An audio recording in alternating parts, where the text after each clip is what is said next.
નમસ્કાર. આ ઉના અને ગીરગઢડા તાલુકાને જોડતો એક રોડ છે, હાઈવે છે. હાઈવે ઉપર ખાપટ ગામ નજીક જ એક બાર નાળો એટલે કે પુલ જેવું છે, નાના બેઠા પુલ જેવું છે.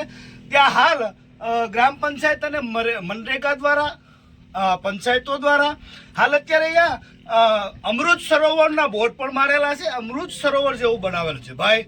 અમૃત સરોવર જેવું અહીંયા કાંઈ જોવા નથી મળતું. લાખો રૂપિયાના ખર્ચે બનાવવામાં આવ્યું હોય છે કદાચ, પરંતુ એને જ અટતું નજીક જે એ હાલ અત્યારે નરેગામાંથી જે કોઈ ગ્રાન્ટો આવતી હોય છે તેમાંથી ખોદકામ એટલે કે ખાડિયા ગોદવાનું, એટલે કે 100 દિવસની મજૂરી પ્રમાણેનું કંઈક વેતન આપવામાં આવે છે, એવી કામગીરી અહીંયા થઈ છે. તો હાલ અત્યારે ત્યાંથી જે પાણીનો પ્રવાહ છે તે આવતો હોય છે એ હું તમને બતાવું આ નાણાંની હાલત કે અત્યારે હવે અહીંયા મજૂરો આવ્યા છે, મજૂરોને આ કામગીરી કરવી છે કે આ પૂરી રીતે ભયાનક પરિસ્થિતિ છે. હાલ હું તમને બતાવું કે જે ઉપરના દ્રશ્ય છે, કેમેરામેન મારી ઉપરના દ્રશ્ય બતાવે છે. અહીંયા લોખંડના સળિયા નીકળી ગયા છે. વારંવાર અહીંયા ફક્ત ને ફક્ત સિમેન્ટ અને રેતીથી સાટ મારી અને બુરી દેવામાં આવે છે. એ પણ આપને દેખાય છે.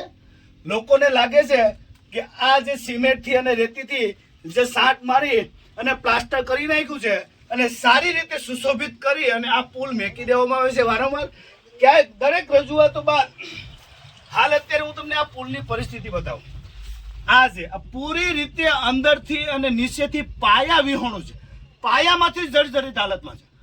એટલે આ પુલ ગમે ત્યારે ગમે તે સમયે પડવાની શક્યતા છે અને અહીંયા મોટું અકસ્માત પણ થવાની શક્યતા છે. આ તંત્ર હરેક વાર આવા મોટા અકસ્માતો થાય એની રાહ જોઈને બેઠું હશે.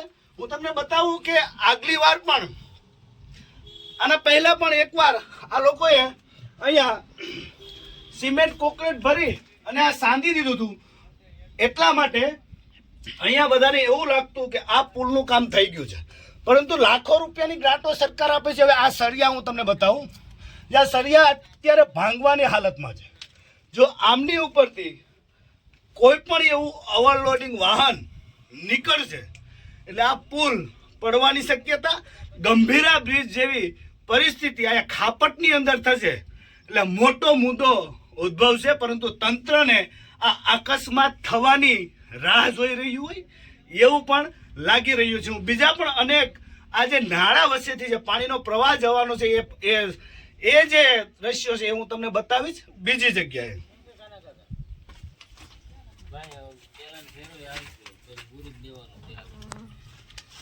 એમ ક્યાંથી નહીં, તમારા કોન્ટ્રાક્ટર આવો ત્યાં સુધી કઈ કરતા નહીં.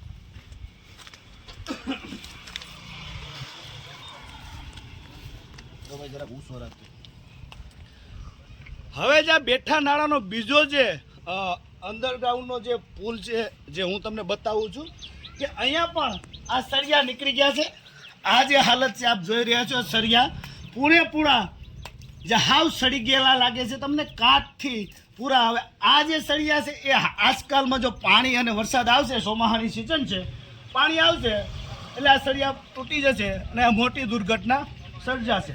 હાલ અત્યારે આપને બતાવું કે આ લોકો અહીંયા કેવું રિપેરિંગ કામ કરે છે. આવો, આ રીતે પથ્થરો મૂકી દે છે, એને વાટા કરી નાખે છે અને આ રીતની તિરાડો પડે છે. એટલે એને એમ થાય છે કે નીચેથી અમે એક થંભ આપી દીધો છે આ રીતે રિપેરિંગ કરીને, એટલે હવે આ પડશે નહીં. ભાઈ આ એક નાળા બે નાળામાં તમે રિપેરિંગ કામ કરીને આપી દો છો. હાલ અત્યારે આનું જે લોખંડ છે પૂરી રીતે કટાઈ ગયું છે. આની ઉપર સિમેન્ટના થડ મારી અથવા તો ડાંબરના થડ મારી અને પૂરી રીતે સારી રીતે જ્યારે જેમ જન્મ